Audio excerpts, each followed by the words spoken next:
Une plaie béante en plein cœur de la ville, ce qui était autrefois la rue principale de Mongafula, au sud de Kinshasa, est aujourd'hui un impressionnant ravin.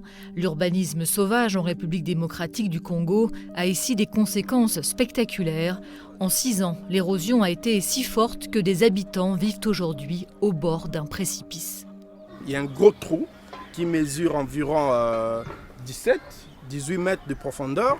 Il y a des écoles qui sont écroulées, il y a des maisons écroulées, il y a des petits marchés écroulés, il y a des pharmacies, des complexes commerciaux, tout est parti. Désormais coupés du reste de la ville, les commerçants de ce quartier déshérité ne peuvent plus travailler. Cette érosion nous fait peur parce que nous avons tous perdu beaucoup de choses. Ça fait mal et ça nous handicape. Cette route était notre source d'approvisionnement pour gagner notre vie. Aujourd'hui, nous ne pouvons plus faire de commerce. Je suis veuve, c'est très difficile pour gagner ma vie. Des travaux de réhabilitation de la route ont été lancés après les manifestations organisées par des riverains exaspérés. Mais ce n'est pas la première fois et jusqu'ici, ils n'ont jamais abouti.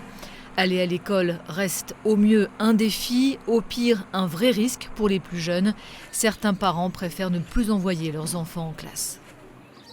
Traverser ces ravins, je vous dis, nous avons un danger en permanence. C'est un danger permanent d'avoir une telle érosion alors que l'école s'occupe des tout petits enfants qui ont 4 ans, qui ont 5 ans. Kinshasa, 3e ville la plus peuplée d'Afrique avec quelques 12 millions d'habitants, a vu sa population doubler en 20 ans. De nouveaux quartiers ont poussé de manière souvent anarchique sur un terrain fragile, notamment sur les collines autour de la capitale.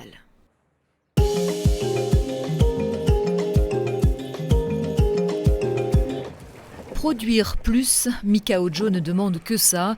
Il pourrait agrandir de 150 hectares sa petite plantation de palmiers dans le sud du Nigeria pour fournir plus de fruits à l'industrie de l'huile de palme. Mais pour investir, il aurait besoin du soutien de l'État. Nous avons besoin que le gouvernement nous vienne en aide pour qu'en retour, nous puissions soutenir l'économie en employant plus d'ouvriers qui puissent ainsi faire vivre leurs familles et d'autres. Dans les années 60, le Nigeria était le principal producteur mondial d'huile de palme, mais désormais, il ne pointe plus qu'au 5e rang et doit importer d'Indonésie et de Malaisie la moitié de ce qu'il consomme. Une situation intenable alors que ses réserves de change sont déjà entamées par les chutes des cours du brut. Le pays a donc décidé de relancer cette industrie autrefois florissante avec des plans de développement qui ont bénéficié aux grosses exploitations comme celle-ci. La Okomu Oil Palm Company espère doubler sa production d'ici 2025 avec la mise en service de 2 nouvelles usines d'ici l'an prochain.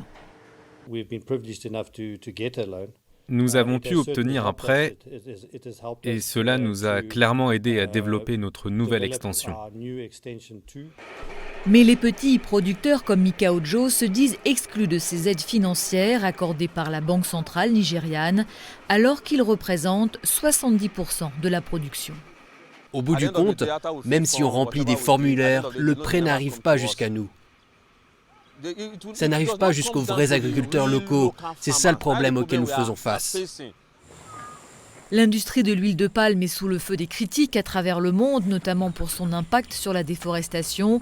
Mais ses partisans affirment qu'elle contribue au développement local et crée des emplois.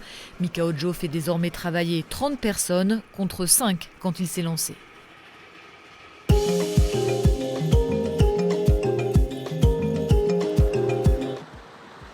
John Guy Moses a appris la pêche à la mouche auprès d'un oncle quand il était jeune.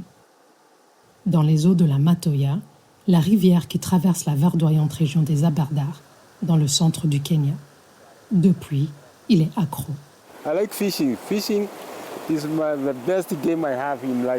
J'aime la pêche. C'est la meilleure activité que j'ai dans la vie. La pêche est la seule chose qui me rend heureux. Et même si les choses vont mal, je suis toujours heureux de pêcher.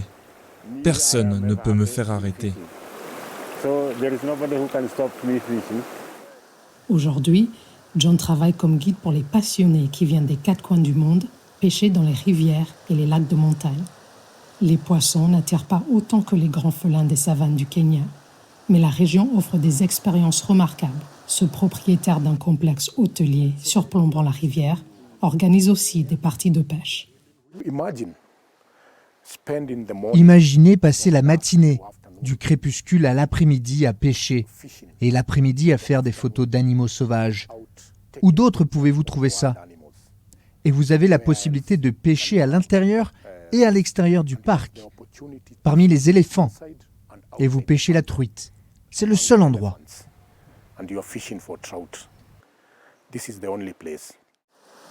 Les Britanniques ont introduit la truite au début des années 1900, durant l'ère coloniale, et l'un des plus anciens clubs de pêche d'Afrique, le Kenya Fly Fishers Club, se trouve sur la Matoya, un établissement privé vieux de 102 ans. L'industrie kenyane de fabrication de mouches fournit depuis près d'un siècle des appâts fabriqués à la main, aux pêcheurs de Norvège comme de Nouvelle-Zélande. Ces appâts artificiels imitent les insectes dont se régalent truites, saumons et autres poissons de rivière. John Nyapola fabrique des mouches de pêche sur mesure qu'il vend dans le monde entier.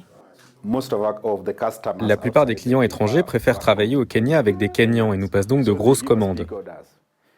Avec des grosses commandes, on doit embaucher plus de gens. Nombre de Kenyans estiment que le pays doit pouvoir capter une partie des milliards dépensés pour ce loisir chaque année dans le monde. Le pays était autrefois sillonné par 2000 km de rivières préservées pour la pêche à la truite. Mais la conversion rapide de terre, pour des usages agricoles notamment, a divisé ce patrimoine par 10, selon Moussa Ibrahim. Le besoin important de terre empêche l'écoulement d'eau vers les bonnes zones de pêche à la truite que nous avions dans ce pays. Et la protection. Si on ne protège pas cet héritage aujourd'hui, pour la prochaine génération, le pays perdra ses bonnes rivières à truite dans les 30 prochaines années. Pour certains Kenyans, la pêche à la mouche reste un vestige de l'ère coloniale. Méfiance, donc. Ici, la majorité de la population pêche pour se nourrir. John et Moussa font donc figure d'exception.